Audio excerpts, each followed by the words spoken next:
Теке секириктен тоо барсын айлануу. Кыргызда теке секирик аталышы бар.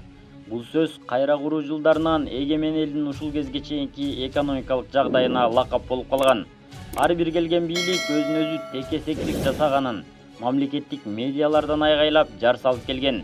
Бул эми мамлекеттик саясаттын өзүн өзү пропагандалоо ишмердиги. Менин айтайын дегеним төмөндөгүчө. Эгерде ушул убакытка чейинки бийлик ээлери теке секирик жасаган болсо, анда салыштырмалуу бул бийлик тоо барсында эле секирүүдө. Ар кайсы сырткы жана ички душмандардын буттан чалуу операцияларынан жеңил гана ыкчам секирип өтүп, түгөнгөн сайын түтөп, бүлүнгөн сайын бүтөлүп баратканы көрүнүп турат. Тарыхка баам салсак, 1990-2005 жылдары менчиктештирүү, приватташтыруу жана бүтүндү бүлүндүрүү саясаты жүргүзүлгөн. Натыйжада 58 миллиард АКШ долларына барабар өлкө бюджети жок кылынып, экономика ордун эле сактап калбастан минуска кеткен. 2005-2013 жылдары эске ала турган болсок, экономикалык жактан өлкө бюджети жанданганы менен Максимдин 60 тыйыны, Бакиевтердин Светті өчүрүү сыйлыгы калың калкты мукуратып жиберди. 2013-2017 жылдар аралыгы Датка кемин станциясы, түндүк-түштүк альтернативдик жолу, жебди модернизациялоо, көчмөндөр оюндары сыяктуу ири долбоорлор ишке ашкандыгы менен баары карызга курулганын эске алсак, мамлекеттик бюджет дефицитке учураган.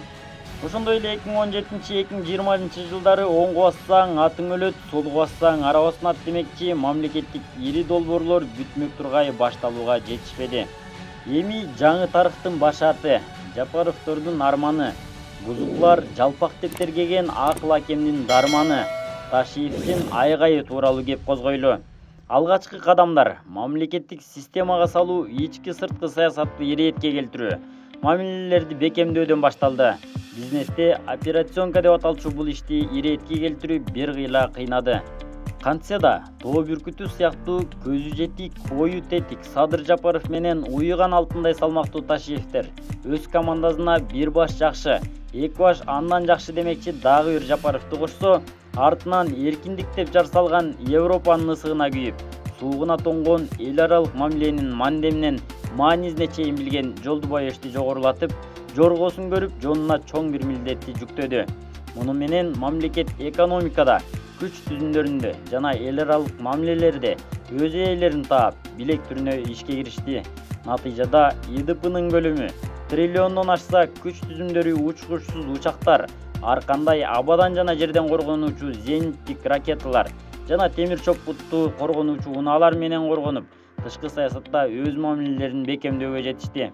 Алсак Шанхай кызматташтык уюму, ЕАЭС, БУ жана башка дүйнөлүк чоң уюмдардын жыйындарын өткөзүп, Алтыргай Бириккен Улуттар уюмунун баш катчысы Антонио Гутерриш уктап жаткан сулуудан күлгатка айланганын айтып кетти. Ал эми Өзбекстан, Казакстан, Кытай мамлекеттери менен мамилелер чыңдалса, Түркия, Азербайжан, Венгрия сыяктуу түрк тилдүү өлкөлөрдүн ортосу толуп, Азербайжан билим берүү жаатында зор салымын кошуп, туугандык, достук мамилелерин ак тилден көрсөтүүдө. Мындан сырткары, коңшу мамлекеттер менен биргеликте энергетикалык кризистерди жоюу жаатында өлкөдө 50дөн ашык орто жана кичи КЭСтер салуу иштери жүргүзүлүп, айрымдары бүтсө, көпчүлүгү ишке берилүү астында турат. Бажы саясатында терминалдан атайын жүк коюучу аянтчалар өлкөгө өткөрүлүп, ар бир тыйынына чейин мамлекеттик казынага түшүүдө.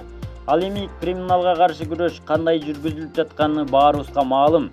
Өткөн жылы кыргыз криминалынын атасы Камчы Асанбек атайын операцияда жок кылынса, бул уюшкан кылмышка катышы бар Женго сыяктуу нечендеген мүчөлөрү камалып, Сакал Кайман аты менен таанымал Улан Токтосунов сыяктуу дагы бир криминалдык ири даражадагы жарандар баш тартты. Бунун натыйжасында башкасын айтпаганда дагы Камчы Асанбекке тиешелүү баасы миллиард долларга тете мүлк мамлекетке конфискацияланды. Мындан сырткары экономиканын негизги бутагы болгон туризм тармагы жанданып, аларча улуттук паркы жаңыланып, келечектүү пландар курулууда. Өлкөбүздүн 95%-на ээлик кылган тоо туризми жанданды. Ишканаларга келсек, тетиктерди чыгаруучу жана кураштыруучу машина заводу, токмокто дөңгөлөк чыгаруучу заводдор курулса, ишкерлер тарабынан балык жээт комбинаты ишке киргизилди. Албетте, санай берсең ишкананын саны көп. Ишкерлерге кол тийбестик, тынчын албастык боюнча атайын жарлыктар чыгып, мурдагыдай күн түнү тыным албай текшерүүчү тескерүүчүлөрдөн арыла түштүк.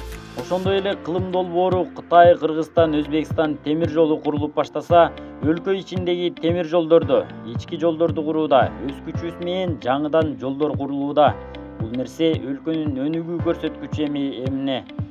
Бирок бул бийлик муну менен эле чектелип калбастан, калкты турак жай менен камсыздоо максатында ипотекага көп кабаттуу турак жайларды Борбор шаардан тарта ар бир аймактарга куруп, жаңы ак үй салууга жетишсе, көмүскөдө калган маданияттар мааны эске алып, Манас Айлы этно комплекси ар кайсы багытта спорт залдарды куруп, Борбор шаарыбыздын инфраструктурасын оңдоо максатында ар кандай материалдык жагдайларды оңдоп, авиация тармагында өрөөндөрдөгү аба майдандарын жаңылап жетишти.